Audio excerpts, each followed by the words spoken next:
donc Tony, donc on est là parce qu'il y a une exposition de tes photos. Donc, écoute, déjà, peut-être, est-ce que tu pourrais nous rappeler dans quelles conditions tu as démarré la photographie? Qu'est-ce qui t'a poussé à devenir photographe à une époque où c'était très loin d'être un métier classique, surtout pour ces musiques-là? Écoute, j'ai commencé quand j'avais 14-15 ans parce que des copains m'ont branché dans la photo en vacances en Normandie. Donc j'ai eu une passion pour la photo et pour la musique en même temps parce que les mêmes m'ont mis dans le jazz. À l'époque, il y avait surtout du jazz un peu Nouvelle-Orléans au début. Et ensuite, c'est devenu jazz moderne avec Charlie Parker, Jazz Messengers et autres. Et ensuite, on est passé un peu au blues et au rock anglais. J'essaie d'aller un petit peu, de raccourcir. Rock anglais, Tommy Steele, ces choses-là. Et bien sûr, Bill Haley. De là, Bill Haley, Elvis Presley, Chuck Berry et autres. Et cette passion de la musique et de la photo ont fait que j'ai essayé de faire parallèlement de faire les deux choses. Comme je chante faux et que j'ai jamais réussi à faire de la musique, je me suis dit je vais continuer en faisant de la photo. Et en même temps, je me disais, si j'avais chanté juste et j'avais fait de la musique, qui aurait fait la pochette? Voilà.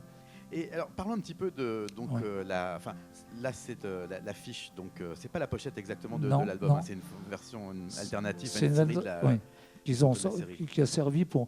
Ils ont sorti un coffret il y a 2-3 ans Mm. à propos du 10e ou du 20e, non, je ne sais plus, anniversaire de Melody Nelson. 60, Plutôt le 40e. 40e, oui. Je ne vois pas le temps passer, excuse-moi. J'ai toujours du problème avec les dates. Et Est-ce que cette photo a une histoire? Parce que je crois savoir qu'en fait, on ne le voit pas, mais en fait, il y a Charlotte Gainsbourg sur la photo. allez, Charlotte Gainsbourg est effectivement sur la pochette. Charlotte Gainsbourg, qui a 3 mois, est sur la pochette. Absolument. C'est une photo tellement légendaire, un album tellement historique. Est-ce qu'il y a une histoire incroyable ou est-ce que c'est simplement t'es arrivé, t'as pris les photos? Comment ça se passe une séance comme celle de Melody Nelson? Tu me présentes bien.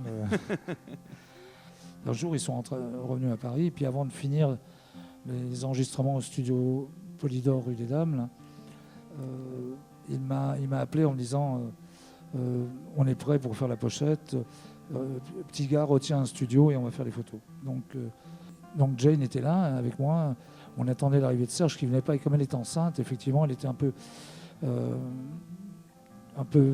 faiblarde. Donc lui, en fait, est arrivé avec une bonne 20 minutes, 30 minutes de retard parce qu'il était parti chercher une perruque qu'elle a sur la tête là, puisque c'est le personnage de Melody Nelson, c'est pas Jane Birkin. Moi, en fait, quand je fais les photos, c'est que j'écoute ce que Serge voulait, parce que c'est lui qui connaît le personnage. Moi, je ne connais pas trop. Alors, j'étais un peu sous sa direction. Par contre, j'ai fait les éclairages, j'ai trouvé le fond, et voilà quoi. Alors, à peu près à la même période, on en a évidemment beaucoup parlé. Je pense que l'histoire, tu l'as beaucoup racontée. Il y a eu cette fameuse affiche, la Polnareff Révolution, Ouais. avec Polnareff montrant ses fesses. Là aussi, c'est une idée de l'artiste. J'imagine que c'est pas toi qui lui dis tiens, montre-moi ton cul, on va faire une photo. Comment ça se conçoit ce genre de délire qui à l'époque était quand même, précisons-le, beaucoup plus. Ah oui, parce que maintenant tu dis ça, Oui. ça fera aucun effet. L'histoire, c'est que Polnareff s'est fait traiter de PD, comme à l'époque c'était très péjoratif. Il n'y avait pas de droit au mariage, comme nous l'a si gentiment proposé François Hollande. Donc c'était effectivement un scandale. J'avais les cheveux à peu près de cette longueur. Moi, dans la rue, je me faisais traiter de tous les noms. Et Polnareff, pour cette raison, a fait une chanson qui s'appelait « Je suis un homme ». Et on avait décidé de faire un peu de provoque, puisqu'il faisait un spectacle à l'Olympia. Et Polnareff est arrivé avec 2 pantalons, un jaune et un rose fuchsia, qu'on a découpé jusqu'à l'arrêt des fesses. Et Polnareff regarde les photos qu'on a faites avec ces pantalons, et finalement, il était très content, et on finit par lui dire on devrait peut-être aller plus loin. Il se lève de table et il s'en va. Sympa, Polnareff. Et donc il partait à Genève, et le lendemain, il m'a retéléphoné en disant on recommence quand? Et on a recommencé les mêmes photos sans pantalon. Voilà l'histoire. Et donc j'ai fini au Quai des Orfèvres, à Brigade des Mœurs, avec les flics en train de vouloir m'inculper pour attentat aux mœurs. Je me demandais à quel moment en fait vous réfléchissez à la capacité artistique de la photo, parce que souvent on se dit, quand c'est Gainsbourg, il a tellement de charisme qu'on pourrait le prendre sur les toilettes, ce serait quand même une photo qui est bien. Donc à quel moment vous réfléchissez, je sais pas, à la lumière, à ce genre de choses? Ben, j'essaye, enfin en ce qui me concerne, j'essaie de faire ça en amont. C'est-à-dire que, contrairement à maintenant, où les gens, quand il y a une pochette de disque ou une photo d'illustration à faire, souvent, maintenant avec le numérique, les gens font la photo et puis après, avec Photoshop et ce genre d'outils, les gens essayent de transformer la photo ou de l'adapter et cherchent après, ça s'appelle la post-production, alors qu'à l'époque, on n'avait pas le choix, on était obligé de chercher des idées. On passait du temps, moi je passais des fois des nuits avec un casque sur les oreilles pour écouter de la musique en même temps, parce qu'à un moment j'écoutais sans casque et les voisins ont porté plainte parce que j'écoutais la musique trop fort, etc.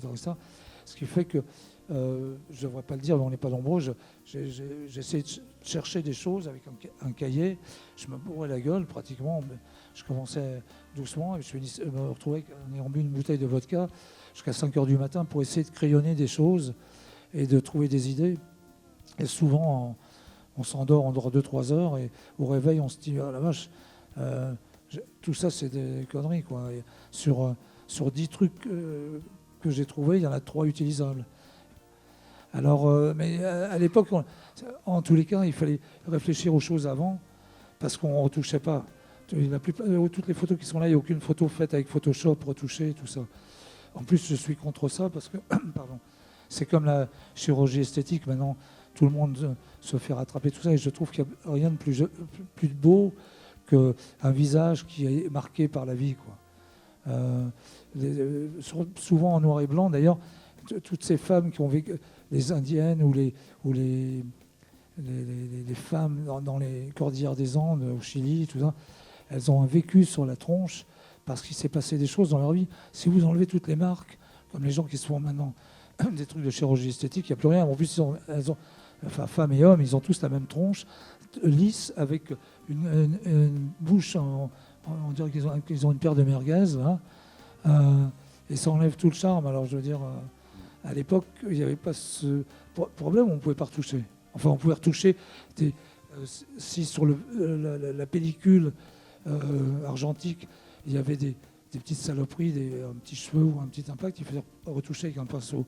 Ce qui se fait encore maintenant de nos jours, rarement, mais ça se fait quand on fait des tirages d'après argentique, quoi. Ouais.